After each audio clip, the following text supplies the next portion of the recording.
the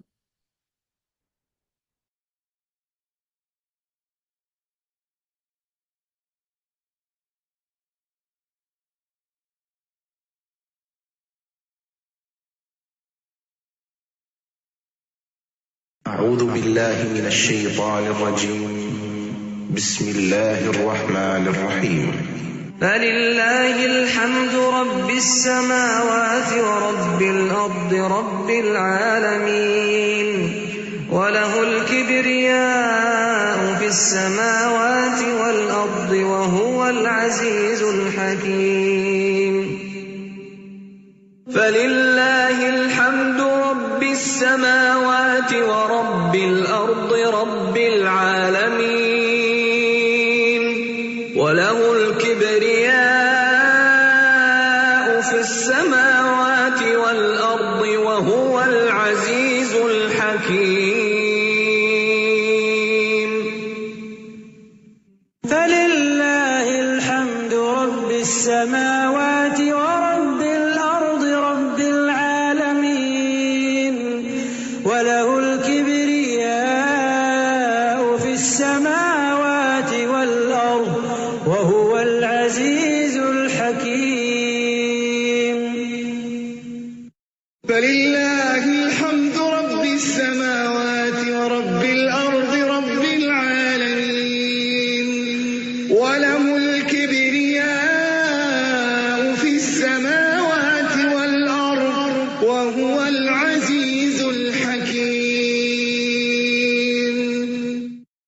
فلله الحمد رب السماوات ورب الأرض رب العالمين وله الكبرياء في السماوات والأرض وهو العزيز الحكيم.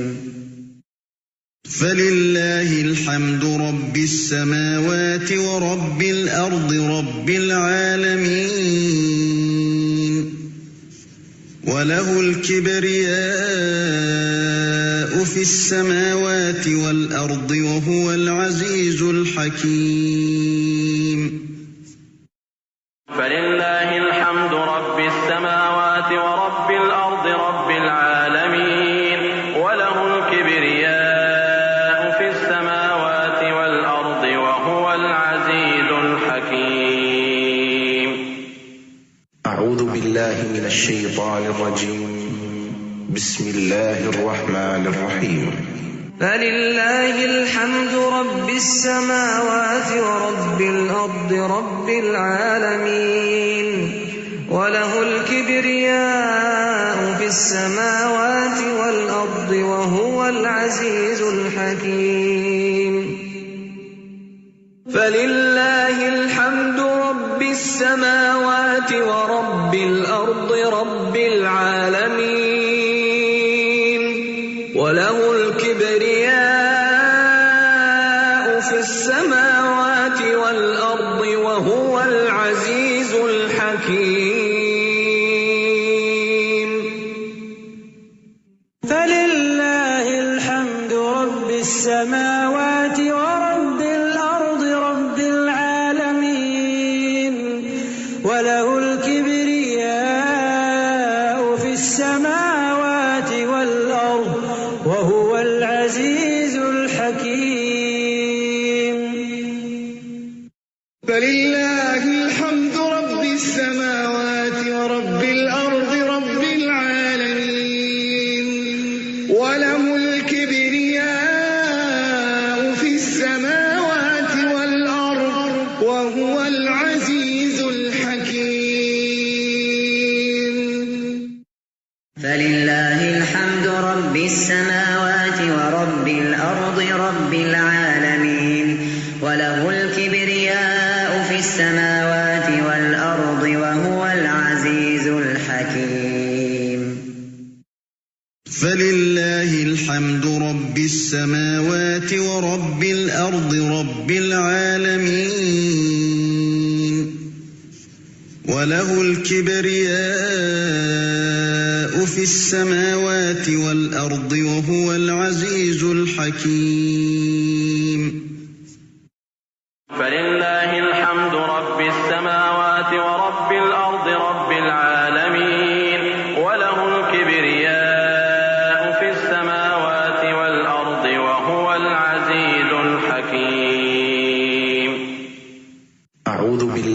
الشيطان الرجيم بسم الله الرحمن الرحيم فلله الحمد رب السماوات ورب الأرض رب العالمين وله الكبرياء في السماوات والأرض وهو العزيز الحكيم فلله الحمد رب السماوات ورب الأرض رب العالمين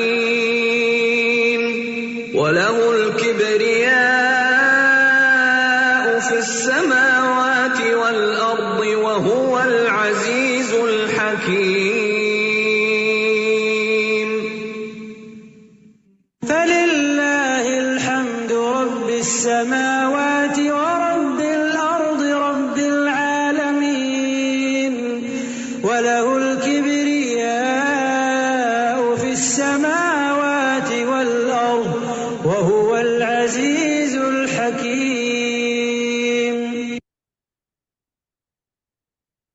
أعوذ بالله من الشيطان الرجيم. بسم الله الرحمن الرحيم. الحمد لله رب العالمين الرحمن الرحيم مالك يوم الدين إياك نعبد وإياك نستعين اهدنا الصراط المستقيم صراط الذين أنعمت عليهم غير المغضوب عليهم ولا الضالين.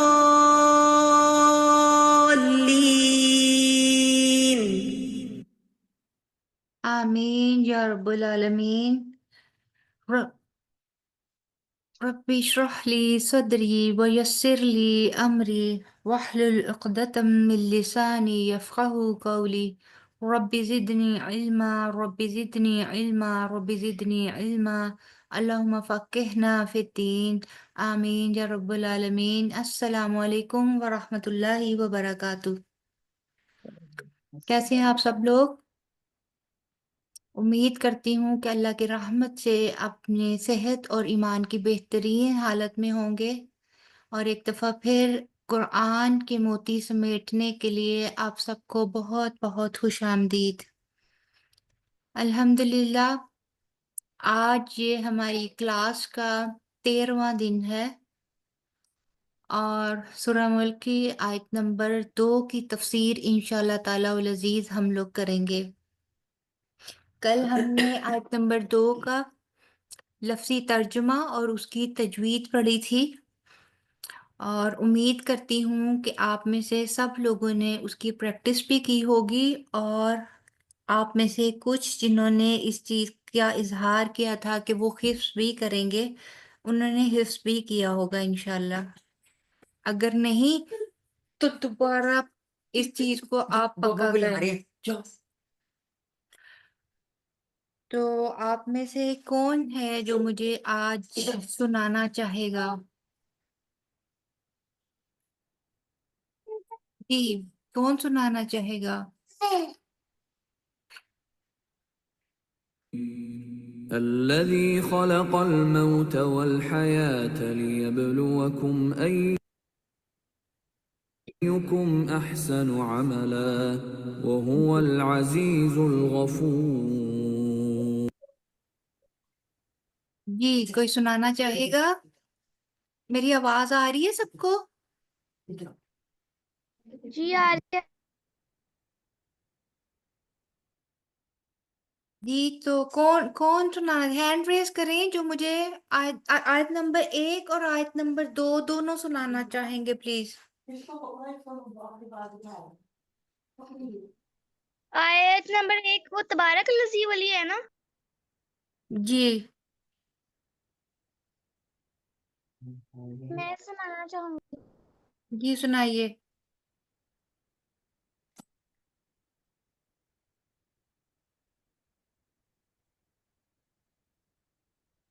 تبارک الذی بیدہ الملک وہو علی کل شیء قدیر الذی خلق الموت والحیاة لیبلوکم ایکم احسن عملا وہو العزیز الغفور۔ جی شاباش۔ جی طیبہ آپ سنائیے۔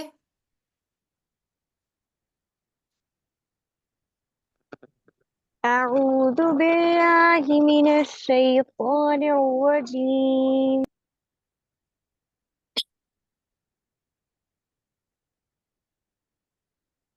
جی سنائیے طیبہ۔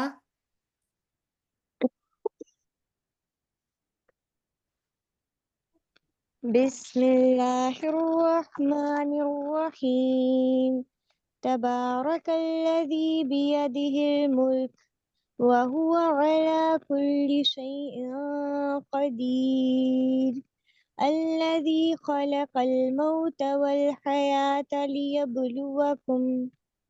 لیبلوکم ایکم احسن عملا وہو العزیز الغفور۔ شاباش۔ کوئی اور سنائے گا؟ جی السلام علیکم ورحمۃ اللہ وبرکاتہ۔ وعلیکم السلام ورحمۃ اللہ وبرکاتہ۔ جی سنائیے۔ اعوذ باللہ من الشیطان الرجیم، بسم اللہ الرحمن الرحیم، تبارک الذی بیدہ الملک وہو علی کل شیء قدیر الذی خلق الموت والحیاة لیبلوکم ایکم احسن عملا وہو العزیز الغفور۔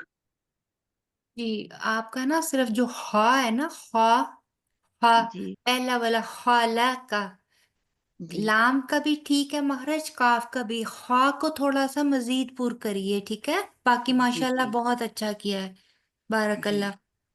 جزاک اللہ۔ جی جی مجھے کوئی نا ایک سوال پوچھنا ہے۔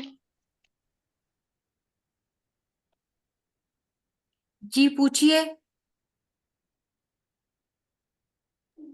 وہ نا آپ نے مجھے بتایا تھا کہ جب وقف ہوگا نا تو آپ نے سیکنڈ والے الفاظ کو دیکھنا ہے، اس کے اوپر شیر سے اس کے اوپر زبر زیر پیش ہو تو اس کے مطابق کرنا ہے، اور اس کے اوپر زبر ہے تو آپ نے کہا تھا زبر اور زیر دونوں صورتوں میں زیر ہی آئے گی، تو اس میں اللہ جی کیوں ہے؟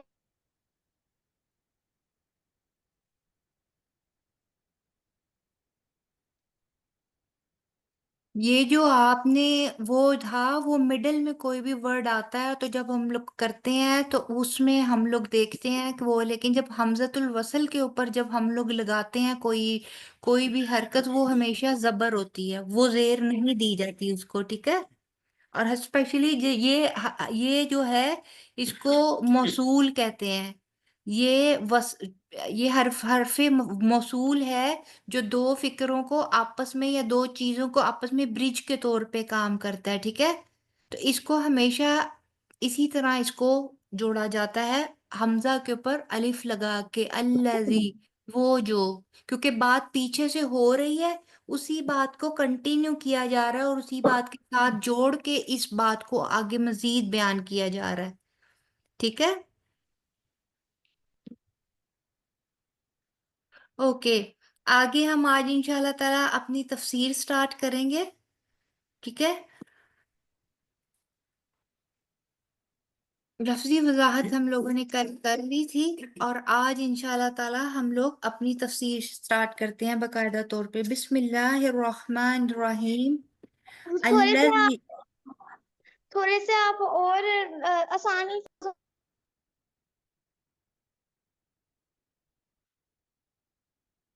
الذی خلق الموت، وہ جو پیدا کرتا ہے موت کو، والحیات، اور زندگی کو، لیبلوکم، تاکہ وہ تمہیں آزمائے۔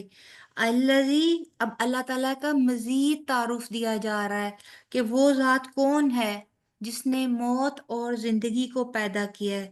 اور کیوں پیدا کیا ہے؟ بمقصد پیدا کیا ہے. اس کو پیدا کرنے کا مقصد کیا ہے؟ انسان کی تخلیق. ٹھیک ہے، انسان کی تخلیق اور انسان کی آزمائش دونوں چیزیں ہیں.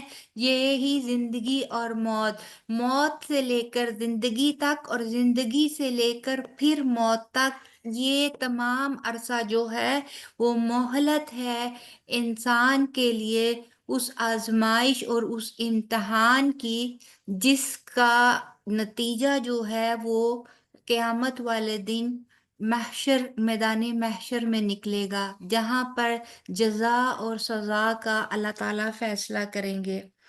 ٹھیک ہے، اسی طرح اسی ٹاپک کو سورہ بقرہ میں بھی اللہ تعالیٰ فرماتے ہیں آیت نمبر 28 میں، تم اللہ کا کیوں کر انکار کر سکتے ہو حالانکہ تم بے جان تھے، پھر تمہیں زندہ کیا، پھر تمہیں مارے گا، پھر تمہیں زندہ کرے گا، اور پھر تم اسی کے پاس لوٹ کر جاؤ گے.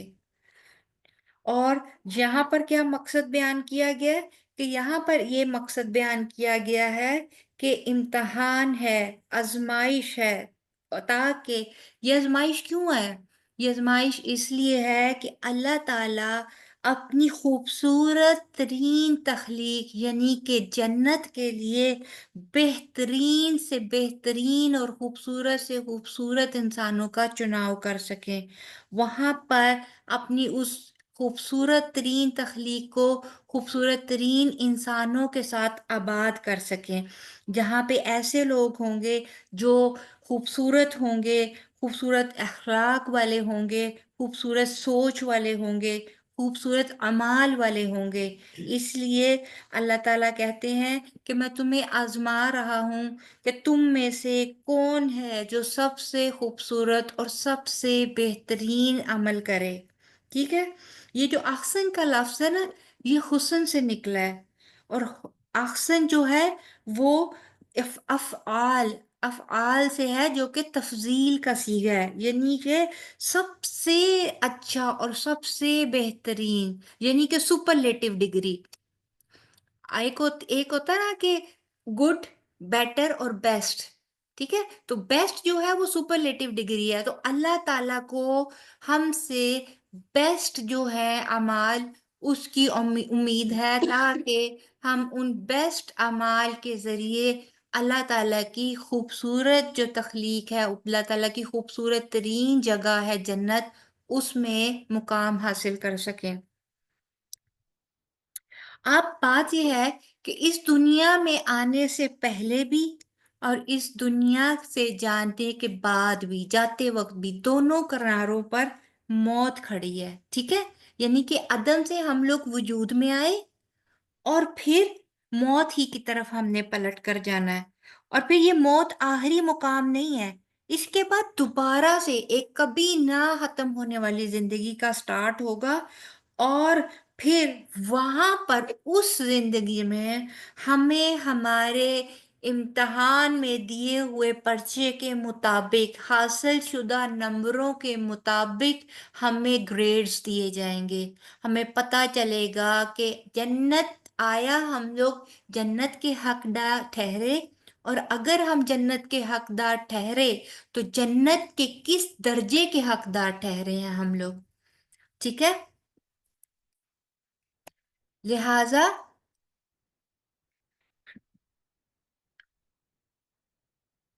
نبی کریم صلی اللہ علیہ وآلہ وسلم نے فرمایا کہ بلا شبہ اللہ تعالیٰ نے آدم کی اولاد کو ذلیل کیا موت کے سبب، اور دنیا کو زندگی کا گھر اور پھر موت کا گھر بنایا، اور آخرت کو بنا دیا بدلے کا گھر اور باقی رہنے کا گھر. یعنی کہ زندگی میں دنیا میں زندگی بھی ہے اور موت بھی ہے. دنیا فنا ہو جانے والی چیز ہے، اس میں بقا نہیں ہے، لیکن جو چیز باقی رہے گی اور جس چیز میں ہمیں رزلٹ ملے گا وہ آخرت ہے. تو یہاں پر ایک چھوٹا سا پوائنٹ جو ہے وہ ہمارے لیے عمل کا یہ نکلتا ہے کہ ہمیشہ ہمیشہ باقی رہ جانے والی چیز کے لیے انسان سوچے اور اس چیز کے لیے انسان کوشش کرے جو ہمیشہ ہمیشہ رہنی ہے. اس فانی دنیا کے پیچھے لگ کر یہاں کی سہولتیں، یہاں کی آسائشیں حاصل کرتے کرتے ہم کہیں اپنے اس گھر کو سنوارنا نہ بھول جائیں جس کو حاصل کرنے کے لیے اللہ تعالیٰ نے یہاں پہ ایک کمرہ امتحان میں ہم سب کو بٹھایا ہوا ہے. اسی طرح پھر پتہ چلتا ہے کہ احسن عمل کون سا ہے.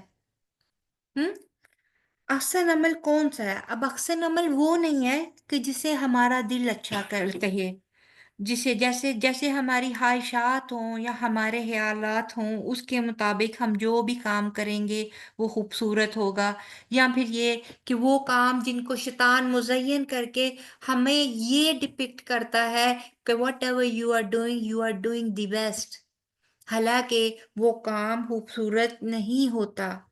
ٹھیک ہے، تو پھر ہم نے اب یہاں پر دیکھنا ہے کہ خوبصورت کام یا احسن عمل کیا ہے. اچھا عمل وہ ہے کہ جو اللہ تعالیٰ کی نظر میں اچھا ہو. اچھا عمل وہ ہے کہ جس کے پیچھے نیت اچھی ہو. اچھا عمل وہ ہے کہ جس کا طریقہ اچھا ہو. اور پھر اچھا عمل وہ ہے کہ جس کے پیچھے اخلاص ہو، اللہ تعالیٰ کے لیے خالصتاً کیا جائے، بغیر کسی ریاکاری اور بغیر کسی دکھاوے اور لالچ کے. پھر اچھا عمل کی ایک اور شرط کیا آ جاتی ہے کہ وہ سنت کے مطابق ہو، یعنی کہ شرک اور بدعات سے پاک ہو، شریعت کے بتائے طریقے سے نہ کم ہو نہ ہی زیادہ ہو. کیونکہ جو طریقے اور جو اوقات اللہ تعالیٰ نے اور اس کے رسول نے بتا دیے ہیں وہی احسن ہیں، انہی کے مطابق اور اسی دورانیے میں کیے جائیں تو ہی وہ احسن کے لیول پر پہنچتے ہیں.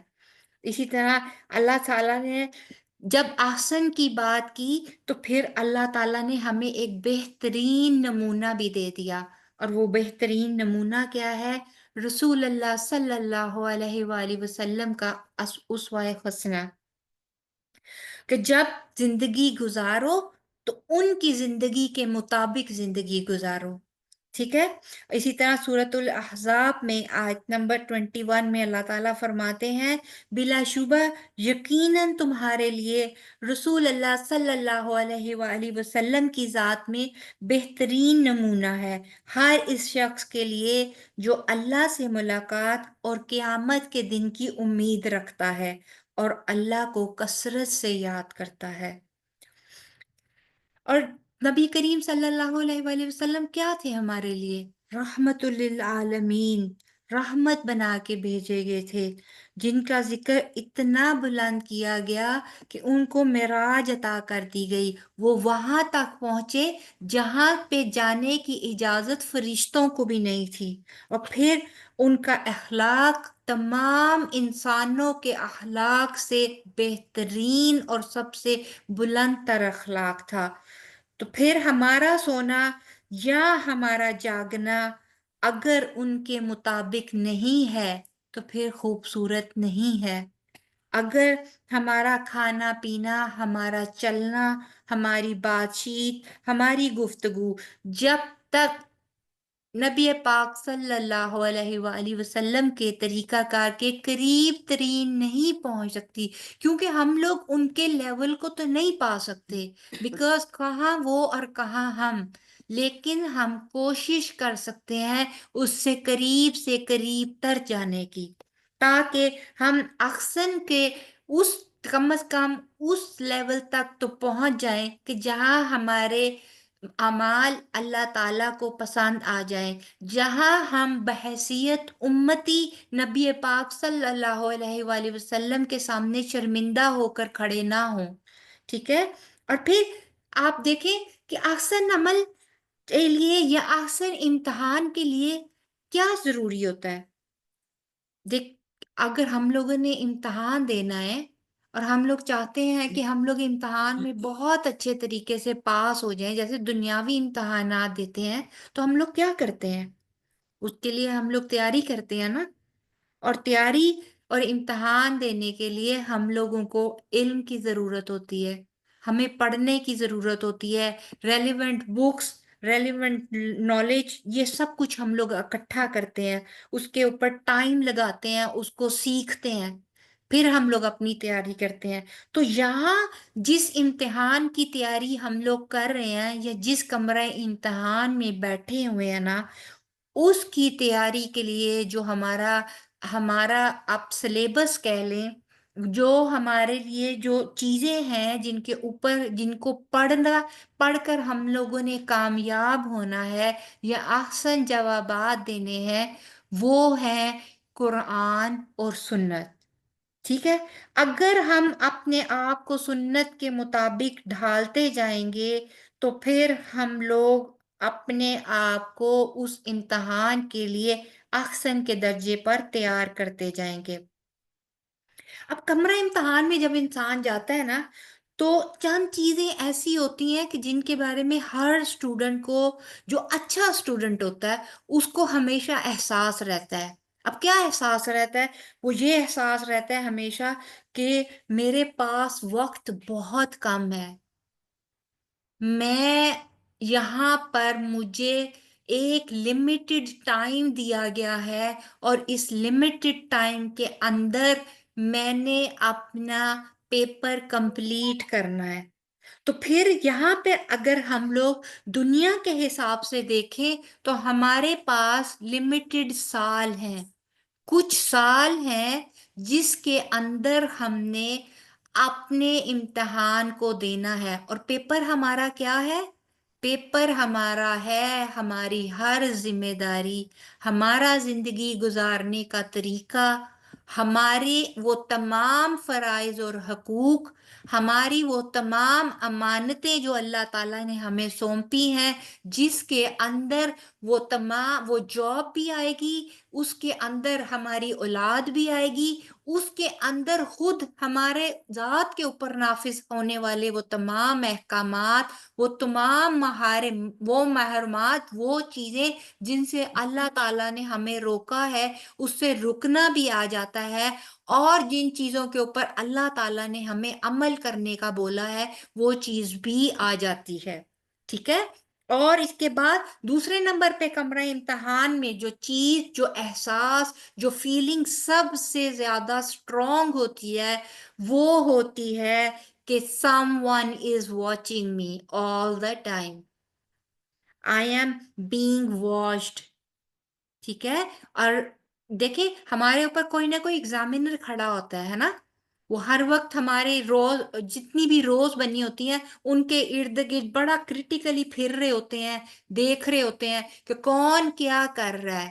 کہیں بار بار آ کے جھک کے دیکھتے ہیں کہیں کوئی چیٹنگ تو نہیں کر رہا، کہیں کوئی کسی چیز سے کاپی تو نہیں کر رہا، کہیں کوئی غیر ضروری اور غیر جو کہنا چاہیے اللیگل طریقے سے کوئی کام تو نہیں کر رہا. تو بالکل اسی طرح اس کمرہ امتحان میں بھی ہر سیکنڈ، ہر minute we are being watched. ہم لوگ دیکھے جا رہے ہیں، ہم لوگ پرکھے جا رہے ہیں، ہم لوگ مانیٹر ہو رہے ہیں کہ ہم لوگ کیا کر رہے ہیں. اور پھر اس کے بعد کیا ہوتا ہے؟ تیسری چیز جو ہے وہ یہ ہے کہ پوری تیاری کے ساتھ آنا. جب ہم لوگ پوری تیاری کے ساتھ کمرہ امتحان میں آتے ہیں تو جو ایک اچھا طالب علم ہے اس کے کرنے کا انداز کیا ہوگا؟ کیا ہوگا اس کے کرنے کا انداز؟ کچھ آپ گیس کر سکتے ہیں؟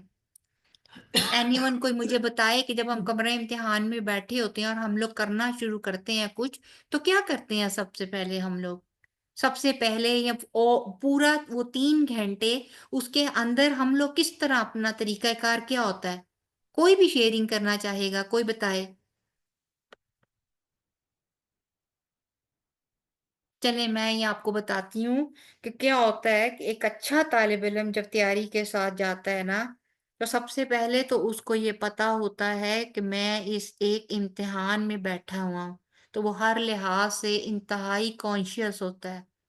پھر دوسرے نمبر پہ وہ کیا کرتا ہے کہ وہ سب سے پہلے اہم سوالات اور میجر سوالات جو کمپلسری ہوتے ہیں، جن کے نمبرز بھی زیادہ ہیں اور جن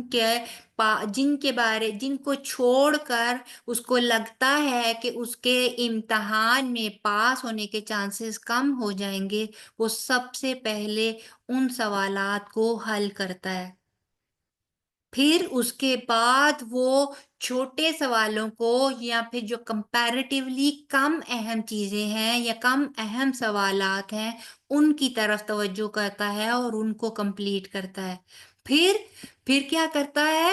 پھر وہ اپنے ان 3 گھنٹوں کی جو ڈویژن ہے، اپنے وقت کی تقسیم جو ہے وہ بہترین طریقے سے کرتا ہے، اپنے آپ کو ٹائم کر لیتا ہے کہ میں نے اپنے ان 5 سوالات کو، اگر میں نے 40 منٹس ایک کویسچن کو دینے ہیں یا 20 منٹس اتنے کو کرنے ہیں، اور پھر کوشش کرتا ہے کہ اپنے آپ کو ٹائم کیے ہوئے اس دورانیے کے اندر وہ اپنے کویسچنز کو، اپنے کاموں کو کمپلیٹ کرے۔ ٹھیک ہے، تو یہ وہ چیز ہے جو ہمیں احسن عمل کرنے کے لیے بھی درکار ہے۔ ٹھیک ہے، سب سے پہلے اخلاص، ٹھیک ہے، اس کے بعد ہمیں کیا چاہیے؟ اس کے بعد ہمیں چاہیے اتباع سنت کی اتباع، یعنی کہ وہ پورے کا پوری چیز، پورے کا پورا سلیبس کے مطابق تیاری ہو، تمام سوالات کو جو سلیبس ہمیں دیا گیا ہے اس کے اکارڈنگلی حل کریں۔ پھر ہمیں شعوری طور پر ہمیں all the time یہ پتا ہو کہ ہم دیکھے جا رہے ہیں اور ہماری جواب دہی ہے۔ And then last but not least، ہم لوگوں کو اپنے ٹائم کی ایک اچھی تقسیم کرنی ہے تاکہ ہم لوگ حقوق اللہ اور حقوق العباد دونوں کی بہترین طریقے سے ادائیگی کر سکیں۔ بعض اوقات کیا ہوتا ہے کہ ہم لوگ حقوق اللہ کی طرف بہت زور دے دیتے ہیں، نمازیں پوری پڑھ رہے ہوتے ہیں، قرآن پاک کی تلاوت بھی ہو رہی ہوتی ہے، تلاوت ان سینس صرف عربک ٹیکسٹ کو پڑھا جا رہا ہوتا ہے، ہم لوگ اپنی 5 وقت کی نماز، اپنے 30 روزے، یہ سب کچھ یا 2.5% زکوٰۃ دے کر ہم سمجھتے ہیں کہ we have fulfilled our responsibility، ہم نے فرائض ادا کر لیے، جبکہ فرائض کا اسپیکٹرم اس سے بہت زیادہ براڈ ہے، اس سے بہت زیادہ ہیوج ہے۔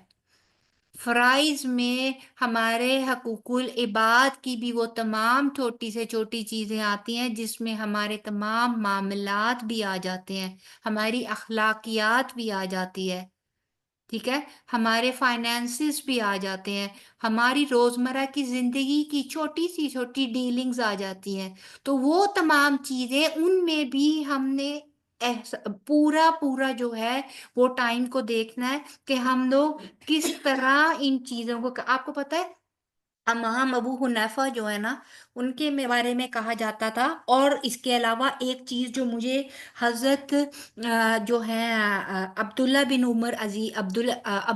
عمر عزیز جو ہیں ان کی وہ بہت زبردست لگی تھی۔